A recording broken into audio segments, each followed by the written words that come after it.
Hi மக்களே, இன்றைக்கி Sunday நம்ம வீட்டில் மதியம் என்ன லஞ்ச் அப்படிங்கிறத இந்த வீடியோவில் பார்க்க போகிறோம். இன்றைக்கி வந்துட்டு நம்ம சிக்கன் குழம்பு வச்சுட்டு தவா ஃப்ரை பண்ண போகிறோம். சிக்கன் தவா ஃப்ரை, சிக்கன் குழம்பு நல்லா கமன்னு சூப்பரான டேஸ்டியான ஒரு சிக்கன் குழம்பு தான் வைக்க போகிறோம். இந்த வீடியோவில் நம்ம சிக்கன் குழம்பு எப்படி வைக்கிறோன்னு பார்க்கலாம். நெக்ஸ்ட் வீடியோவில் நம்ம வந்துட்டு தவா சிக்கன் எப்படி ஃப்ரை பண்ணுறது அப்படிங்கிறத பார்க்கலாம். வாங்க இப்போ எப்படி சிக்கன் குழம்பு வைக்கலாம் அப்படிங்கிறத பார்த்துடலாம். ஃபஸ்ட்டு இப்போ நம்ம ஸ்டவ்வை ஆன் பண்ணிவிட்டு பாத்திரத்தை அடுப்பில் வச்சுட்டு பாத்திரம் நல்லா காஞ்சதுக்கப்புறம் தேவையான அளவு எண்ணெய் சேர்த்துக்கலாம். எண்ணெய் நல்லா காஞ்சதுக்கப்புறம் பெருஞ்சோம்பு, கறி மசாலா பட்டை வந்து சேர்த்துக்கிட்டேன். இது வந்து லைட்டாக பொரிஞ்சதுக்கப்புறம் நம்ம வந்து வெங்காயம், பச்சை மிளகாய் இதை வந்து சேர்த்துக்கலாம்.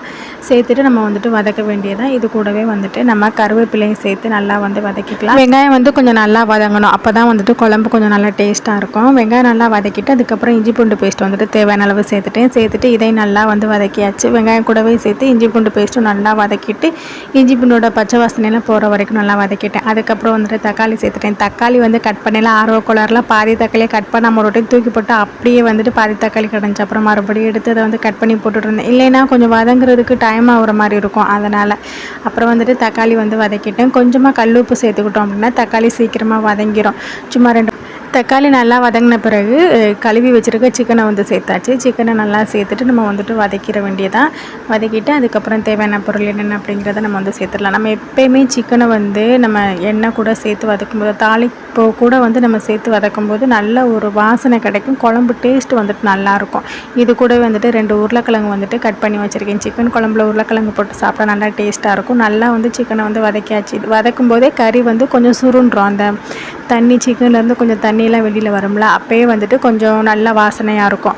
அந்த தண்ணிலாம் வெளியில் வந்ததுக்கு அப்புறம் தான் நம்ம வந்துட்டு மிளகா பொடி சேர்க்கணும். அதுக்கு முன்னே போட்டோம்னா சாதாரண சிக்கன் குழம்பு டேஸ்ட்டே இல்லாத மாதிரி இருக்கும்.